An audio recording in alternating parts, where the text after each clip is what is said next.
Todd, you there? Todd. Haha. Yes. Alright folks, looks like I get to do a video without Todd, which means we're in trouble. So I'm going to take this opportunity to talk about cocaine, baby. What if you could do 152 pounds of cocaine legally per year? That's close to, off the top of my head, quick math, 20,000 8 balls. At the going rate, that would cost you around $90,000 a week. We'll just stop right there. If you're making more than $90,000 a week and you could afford a habit like that, let alone live through it, please contact us immediately and we will multiply your efforts by doing what you're doing at, we can work out the details, but maybe say around 25% of the cost. Anyways, what if you could do it a lot cheaper? Maybe just a lower quality grade of it. And you don't have to snort it, you just eat it with your regular food. The average American takes in about 152 pounds a year of the more affordable and very legal sugar. It might be cheap, but what's it really costing you? We've got a lot to cover, so let's roll that beautiful intro footage and then get into it.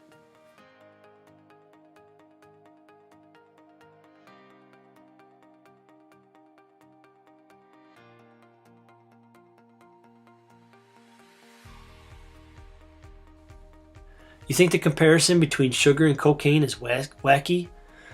Wacky. These two images behind me show the areas of the brain that are excited when somebody has cocaine versus when someone has sugar. Can you tell which is which?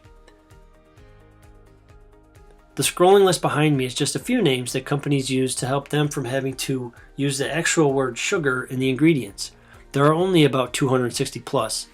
It's like when somebody says, my name is Richard, but you can call me. Yep, you know how that goes. Anyways, looking at this list here, you see here we have, there's the Ose family. They've been around a long time. But there are always newcomers looking to claim a presence, like tapioca syrup, solids, tart cherry juice concentrate, Tiri, Echo Trail, can't pronounce, turbinado, sounds like a game, something, sugar. You can't even pronounce some of these things, so you get the point. Sugar used to be really expensive. It was a luxury spice in parts of the world, and up until recently, because of all these different names, it was very difficult to tell how much sugar was in what you were eating. It's always been disguised, like the many-faced god in Game of Thrones. A sugar has no name. But now, after 20 years of the nutrition label remaining the same, thanks to a little help from the FDA, a separate line is required to show how much sugar has been added to each food. Where before, sugar was just grouped discreetly in with carbs. And it was just like, hey, we're with them. Why would companies call it so many different names and look to hide it under a macronutrient title if it was good or at least okay for you? This brings us back to a question from when we started. What is it really costing you? The side effects that have been associated with sugar is a list that's only growing and reads like the disclaimer to a new pharmaceutical advertisement. Behind me now, that the other list has ended finally, is a new scrolling list, and it's 146 things that sugar does to ruin your health. 146. So while I'm yapping away here, you can take a look at those. You want to know why you're not feeling as great as you could be? Here you go. Alright, let's surface a bit here while that's going and talk about taking action. What can you do? What's the first step or the next step? The first step should be small. If you try to cut a lot of sugar out overnight, you'll get a headache, feel tired, even small levels of depression like a sugar crash, but amplified because you don't get to get that next hit. So you might feel sleeplessness and have pretty intense cravings. And those cravings are going to morph into something that might not even be for sugar directly. It might just be for carbs, pasta, bread. You might get desperate and try to make some sort of concoction out of anything that's in your fridge or your cupboards. And you might start mixing like sprinkles and syrup and putting it on top of chips. Who knows? You can go this route, but we're looking to be more reasonable and aim to wean off sugar. How do you do that? Well, let's just start to reduce. Don't have to go big. First, let's look at what you're drinking. If you haven't taken the water challenge, please consider it, or at least watch this video on the importance of water, because drinks are some of the biggest culprits here. If you like soda, or pop, or whatever you're calling it these days, then try cutting that back by just a little. If you drink 2 cans a day, then go to 1.5, then 1. We can compromise. The idea is simple and tolerable over the course of a couple weeks, or if you need 2 months. Juices, sports drinks, and teas are especially sneaky because they have the illusion of being better for you, but they're loaded. This applies to your orange juice, apple juice, grape juice. Even watch out for sports drinks like Gatorade. Read the labels on what you're drinking. This is true for kids too.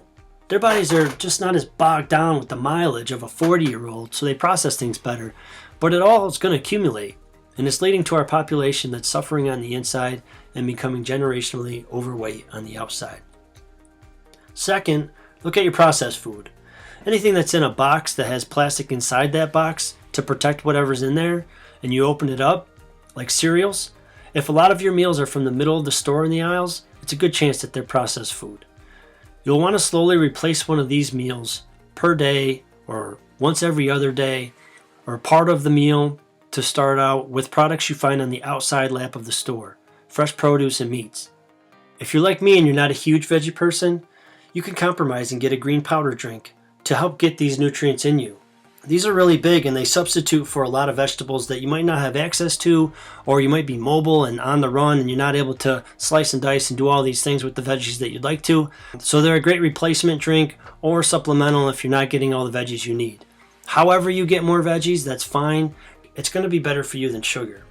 Third, you can start to look at things like getting more cinnamon in your diet, since science is showing more and more that it could be helpful in metabolizing the sugar you do ingest.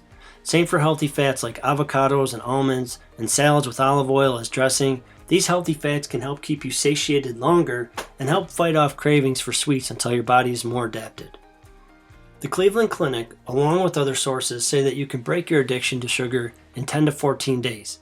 It takes about that long for your palate to adapt to your new diet, and then you'll actually start to pick up more flavors from other foods that were masked from an accumulated effect of sweets. It might seem long in the moment when you want that pound cake in your face, but it's worth it, right? Because you're worth it. Geez, I kind of went on both ends of the spectrum there, like pound cake and then being worthy, but stick with me. Thanks. What would the impact of these small changes be by themselves? If you look at a year from now, these small changes are going to equate to you weighing less, especially if you combine them with walking each day and drinking more water. Just less sugar alone will help you in lowering your empty calorie intake, and besides making your calories count more, you'll experience more energy, mental clarity, more consistent mood, less of an afternoon crash, stronger immune system, slower aging, better skin, and lower body acidity. This is a huge one because an alkaline body is extremely beneficial, which we'll be doing a video on soon. There are so many places to go when discussing sugar, and I've included some more links below that start to dive into topics I wish we could cover here. However, our goal is more simple right now. We just want to talk about the first steps and the next steps. Let's compare Lucky Charms to Raisin Bran real quick. Per serving, Raisin Bran, which sounds nice, kinda almost healthy, is potentially worse for you. If you look at these labels, it has way more sugar than Lucky Charms. I'm only comparing one thing on these two labels, so I try not to speak definitively about which one's better for you. But this is just to open your eyes to reading labels versus trusting nice brand names and marketing covers. Remember, people get paid to be crafty. So what's the takeaway? Less sugar is really, really good for you in lots and lots of ways. It's so eloquent, right? But really, sugar addiction is powerful and will keep you feeling hungry or snacky all day. But hopefully from this video, you'll be able to walk away more aware and start down or continue your path towards better health by reducing the amount of sugar you have each day. You'll be surprised of the effects it has on your overall health and mood over the days, weeks, months, and years. We really appreciate your time, and more videos to become a better you are coming soon.